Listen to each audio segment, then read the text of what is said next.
Muito boa tarde a todos, eu me chamo André Agno e sou um dos mestres do cenário de Solarium. Hoje eu vou falar um pouco sobre a aventura O Chamado de Cthulhu, que eu narrei, e quem participou foi o Júlio César interpretando o Holos, o Ariel interpretando o Guerra, o Vinícius interpretando o Garbodor e o Raast, a Débora interpretando a Belanora, também teve o Lucas interpretando o Durotan e a Isabela interpretando a Graça. Bom, antes da aventura de fato começar, eu narrei algumas one-shots que indicavam que o perigo se aproximava de Otari. Nesses one-shots, eu narrava que havia alguns pequenos totens de pedras que indicavam símbolos estranhos. Eu também narrei algumas aparições de aberrações meio sapo, meio polvo, que são os Bogwits, e também narrei que havia bestas enormes próximas de Otari, sendo uma delas o Croate, que é tipo um crocodilo com um tatu, um bicho meio esquisito. Também narrei que tinha alguns gigantes por Otari e que uma chuva estranha caía sempre que eles apareciam. Além disso, também narrei que havia um metamorfo pela região, que parecia estar trabalhando junto com esses gigantes. Tudo começou quando os personagens foram alertados por um velho pescador a respeito de um totem que foi levantado por um gigante e outros demônios do lado dele. Esse velho estava meio maluco e dizia coisas sem sentido.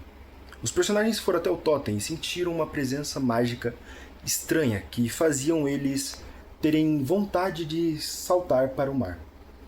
Além disso, esse totem parecia emanar uma certa frieza e símbolos ocultos diziam que tinha algo se formando.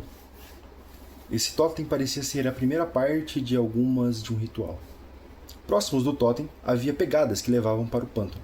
Os personagens todos seguiam, então, as pegadas até chegar próximo de um lugar onde estava acontecendo um grande combate entre alguns Bogarts, que são os Homens-Sapos, contra um gigante esquelético que atacava os Bogarts.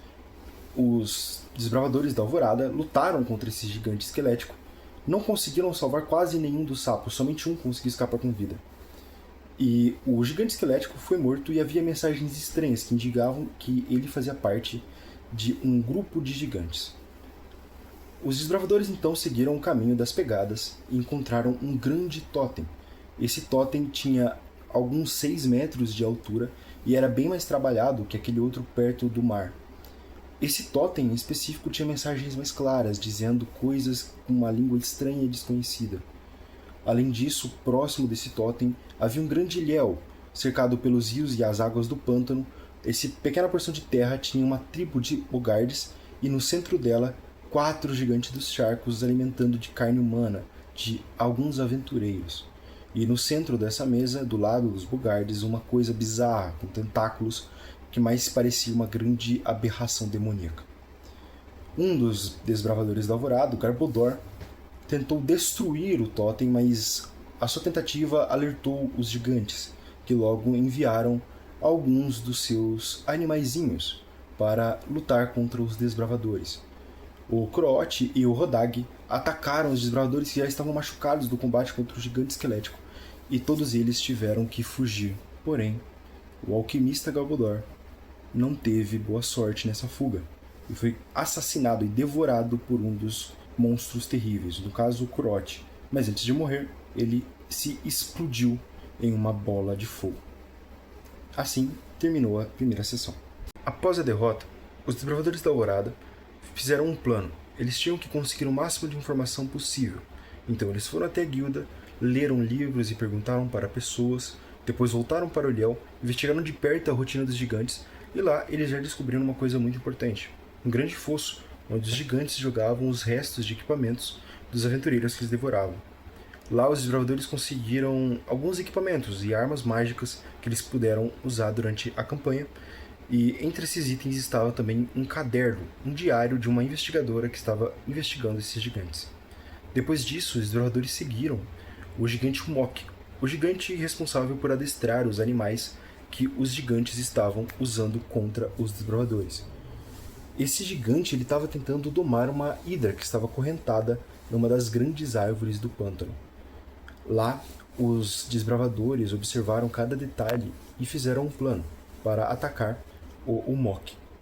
Eles queriam quebrar a corrente e fazer com que a hidra atacasse o gigante. E foi exatamente isso que eles fizeram. Em uma investida rápida e abrupta, todos os desbravadores atacaram o gigante. Esse conjunto de golpes fizeram com que o gigante logo fosse derrotado. e os desbravadores saíram com a primeira grande vitória. Porém, eles descobriram que outro gigante havia colocado o segundo totem, restando apenas mais 2 totens para ser postos, que seriam justamente os 2 totens para finalizarem o ritual. E depois da derrota de Umok, os desbravadores foram até as redondezas do ilhéu, onde encontraram uma prisão. Lá estava um gigante dos charcos chamado Bractarak, um gigante extremamente poderoso que estava amarrado com corrente e com magia. Próximo desse gigante estava um Bogard pintor, que estava pintando alguns quadros feitos em couro humano. Os desbravadores interagiram com esse Bogard e descobriram mais informações. Esse Bogard não parecia ser um inimigo, na verdade era um aliado de muito tempo atrás. Esse Bogard, sapo pintor, ele basicamente estava pintando algumas coisas estranhas que eles viam em sonhos. Uma missão dada por um dos gigantes chamado Knukan, um gigante ocultista poderoso. Os desbravadores então voltaram para a guilda e assimilaram todas as informações que eles conseguiram. Do lado deles agora estava outro desbravador chamado Haast, que iria ajudar na missão contra os gigantes.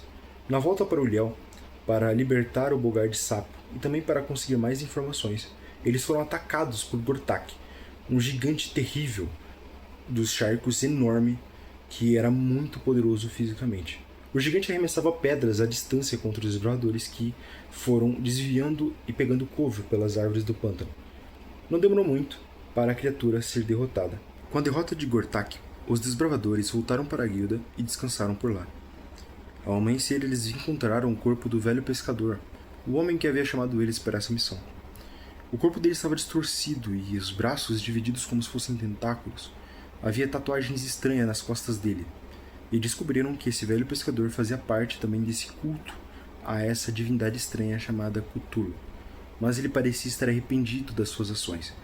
Esse velho pescador havia deixado uma mensagem escrita dentro de uma garrafa, onde nessas mensagens havia todas as instruções a respeito do ritual. Pelo menos as instruções necessárias. Nessas instruções dizia que deveria ser 4 totens montados a cada dia par. O ritual deveria ser feito em 8 dias. E então, com essas informações, eles descobriram as posições dos outros totens que seriam erguidos pelos gigantes. Faltava somente mais 2 totens. Os desbravadores voltaram para o ilhéu e encontraram Zumi se preparando para erguer o próximo totem. Os desbravadores ergueram Zumi, que parecia se movimentar de maneira errática, como se teleportasse. O gigante preguiçoso, que quase não se mexia, parecia que andava mais rápido que todos os outros, usando passos que pareciam encurtar as distâncias do mundo. Esse gigante deixou algumas aberrações e monstros para trás para atrasar os desbravadores. Após a derrota, os desbravadores chegaram até esse gigante que já havia erguido seu totem. O gigante, encarando os desbravadores, tentou negociar com eles, mas ele não teve sucesso. Os desbravadores então lutaram contra esse gigante. O gigante então foi derrotado e jogado ao mar com um relâmpago de rolos. Os desbravadores então, após a derrota de Zumi, foram até o ilhéu, e lá só tinha o gigante estranho e tentaculoso para proteger esse lugar. Os Bogards que também estavam guardando esse lugar tinham sido devorados por aberrações. Os desbravadores então lutaram contra essa criatura e descobriram que se tratava somente de uma estátua. Eles então pegaram o que tinha dentro, que era um cajado mágico bizarro com vários olhos que aparentemente tinha saído do fundo do mar. Os desbravadores então foram até as ocas e pegaram tudo que fosse útil. Então foram para a prisão, onde marcaram um acordo com Bractarak, um gigante da ira. Esse gigante dos charcos ele tinha sido traído pelos seus irmãos. No começo, esses gigantes todos eram devotos de Dagon, mas após terem sonhos estranhos, se devotaram a Cthulhu. Esse gigante estava furioso e queria matar seus irmãos por isso. Ele considerava as atitudes deles como blasfêmia. Então, o gigante Bractarak se aliou aos desbravadores e foram até o último ponto onde seria colocado o ritual ao anoitecer. Anoitecendo, os desbravadores foram até o local. E lá estava Bractarak, pronto para enfrentar Knukan. Não demorou muito quando começou uma chuva de tinta negra e logo um frio estranho saía do mar. Knukan vinha voando e caindo com pedras e sangue para formar o totem. Cthulhu tinha abençoado esse gigante com um corpo bizarro. Knukan, então, avançou contra os desbravadores com golpes de tentáculos e açoites mentais assustadores.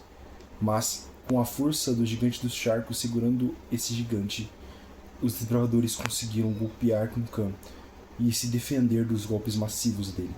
Flechas, magias e outros golpes, todos conseguiram lidar com esse arauto de Cthulhu.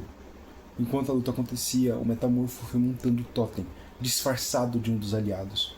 Mas logo quando perceberam, os aliados todos, os desbravadores, avançaram contra esse metamorfo e impediram que o ritual fosse completo. Assim, terminou o chamado de Cthulhu, uma vitória dos desbravadores da Alvorada.